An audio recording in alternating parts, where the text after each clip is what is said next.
আসসালামু আলাইকুম দর্শক ভাই, কেমন আছেন? আশা করি অনেক ভালো আছেন। তো ভালো থাকুন, সুস্থ থাকুন। আলহামদুলিল্লাহ আমিও ভালো আছি। তো আজকে আমাদের জামাল কবিরের চ্যানেলটি আপনারা দেখবেন। আর এই ভিডিওটি যারা নতুন আছেন চ্যানেলটি সাবস্ক্রাইব করে রাখবেন। যারা সাবস্ক্রাইব আগে থেকে করে রেখেছেন অবশ্যই লাইক শেয়ার করবেন। তো বন্ধুরা, আমি আপনাদেরকে নিত্য নতুন ভালো ভালো গাছগাছরা ভিডিও দেব। আর সব ভিডিও দেখে আপনারা হয়তো কাজ করবেন, উপকার পাবেন ইনশাআল্লাহ। আমি কথা দিলাম আপনাদেরকে, আমি ঠকাবো না। ভালো ভালো করবেজি গাছগাছরা আমি আপনাদেরকে দেব। সেসব গাছগাছরা দিয়ে আপনারা কিন্তু সহজেই কভারেজি করতে পারবেন ইনশাআল্লাহ। আমি নিত্য নতুন ভিডিও দেব।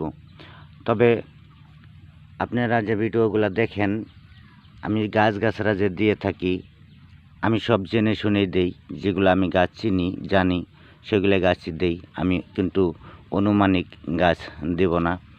আপনারা আমার ভিডিও দেখবেন, চ্যানেলে দেখবেন, আপনারা কিন্তু দেখে এটা কাজ করা ভুলবেন না। কাজটা অবশ্যই আপনারা করবেন, আর কাজ করলে আপনারা নিশ্চয়ই ফল পাবেন।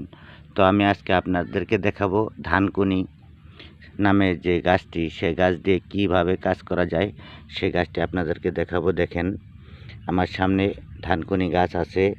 যারা না চেনেন তারা চিনে যান। ধানকুনি গাছ, কেউ বলে ক্ষুদামণি, কেউ বলে ধানকুনি, আবার কেউ বলে টাকাগোড়া। অনেকজনে অনেক নামে এই গাছটি চেনে। তো এই গাছ দিয়ে আপনারা কি করবেন, কি কাজে লাগাবেন, এটা আমি বলছি। যাদের আজকাল মানুষের হয়তো অনেক সমস্যা দেখা দেয়, মানুষকে জাদু তন্ত্র মন্ত্র করে বা গাছগাছরা খাওয়াইয়া নষ্ট করে, পেটে হয়তো ঘাও হয়ে অনেক ধরনের প্রবলেম দেখা যায় মানুষের। তো মানুষের যদি ওষুধ করে মানুষের ওষুধ খাওয়ায়, তাহলে সে মানুষটা দিন দিন শুকিয়ে যায়, হয়তো পেটে ব্যথা করে। তো কি হয়েছে বলতে পারে না, বা ডাক্তারও ধরতে পারে না রোগটা কি হয়েছে। তো সেই জন্য কিন্তু এই ধানকুনি গাছ আপনাদের কাজে লাগবেন। কীভাবে কাজে লাগাবেন আমি বলছি। আমি সহজে আপনাদেরকে বলে দেবো বা শিখিয়ে দেব, আপনারা সহজে কাজটা করবেন, আপনারা কিন্তু উপকার পাবেন। দেখেন এই ধানকুনি গাছটা আপনি কি করবেন, শিপা সহকারে উঠাবেন। এগুলা গাছ শনিবারে বা মঙ্গলবারে যদি আপনি করেন তাহলে বেশি ভালো হবে। এই গাছটা আপনি শিপা সহকারে উঠাবেন। আমি আপনাদেরকে দেখাচ্ছি ধানকুনি গাছ। এই যে দেখেন, এরকম শিপা সহকারে উঠাবেন। তো শনিবারে বা মঙ্গলবারে উঠাবেন। এটা কতটুক লাগবে, হয়তো কোনো সময় আমি কোরবাজি হিসেবে বলে দেই 3টা উঠানোর জন্য, কোনো সময় 7টা ওঠানোর জন্য। কিন্তু এই জন্য যে মানুষকে যদি ওষুধ খাইয়ে থাকে, তাহলে কিন্তু এটা 1টা 2টা নেবেন না, একটু বেশি করে নেবেন। কমসে কম 20টা 30টা গাছ আপনি উঠাতে হবে শিপা সহকারে।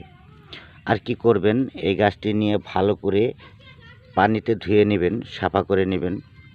তারপর কি করবেন, যেরকম 1 লিটার পানি নেবেন, 1 লিটার বা 1 কেজি পানি আপনি নিয়ে ভালো করে পানিটা ফুটাবেন। আর এই গাছ আপনি বললাম, আপনি যতটুকু পারেন, বা 20টা 30টা 40টা এরকম গাছ আপনি নেবেন, নিয়ে ভালো করে এটা ছেঁচে রস করবেন। রস করে পুরা গাছ এই আপনার পানি 1 লিটার পানি বা 1 কেজি পানির মাঝে এই রসটা ছেড়ে দেবেন। দিয়ে তারপরে ভালো করে ফুটিয়ে নেবেন। ফুটিয়ে নিয়ে রেখে দেবেন। এটা কোন টাইমে খাবেন সেটা আমি বলছি। এটা সকাল বাসি পেটে খাবেন, পানিটা বাসি পেটে খাবেন। তো আপনি যে 1 লিটার বা 1 কেজি পানি আপনি যে এই গাছের দিয়ে সিদ্ধ করলেন বা জাল করলেন, এই পানিটা আপনি বাসি পেটে ফুল 1 কেজি পানি পারলে আপনি খাবেন। কারণ এটা খেয়ে যদি আপনি উল্টি বমি করতে পারেন, তাহলে কিন্তু আপনার সেই গাছের, যেটা আগে পুরানো গাছ হয়তো মানুষে খাওয়াইছিল আপনাদেরকে, সেই গাছটা কিন্তু বাইর হয়ে যাবে বা কেটে যাবে, ওইটা কেটে যাবে। তো আপনি যখন কেটে যাবে তখন কিন্তু আপনি সহজেই ভালো হয়ে যাবেন। এটা অন্য কোনো সিস্টেম করবেন না, এরকম আমি যেভাবে বললাম এরকম করবেন, ইনশাআল্লাহ দেখবেন আপনি ভালো হয়ে গেছেন। তো বন্ধুরা, কি বলছি বুঝতে পারছেন? আপনারা সহজে আমি কিন্তু করবে যেটা শিখিয়ে দিলাম। তো আপনারা ঠিক আমি যেভাবে বললাম ঠিক এভাবেই আপনারা কাজ করবেন, আপনাদের উপকার হবে। পরবর্তী চেয়ে থাকবেন আমি আপনাদেরকে পরবর্তী গাছগাছরা হয়তো দিব। আমার এই চ্যানেলে অনেক গাছ দেওয়া আছে, ইনবক্সে গিয়ে দেখবেন। ইনশাল্লাহ আপনারা রোগমুক্তি করতে পারবেন। আপনারা কোনো চিন্তা করবেন না।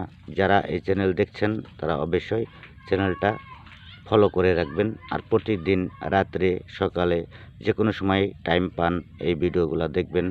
অন্য কাজ না করলেও চলবে।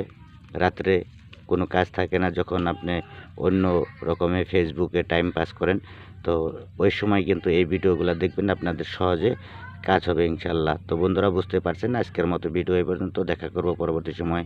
আসসালামু আলাইকুম, খোদা হাফেজ।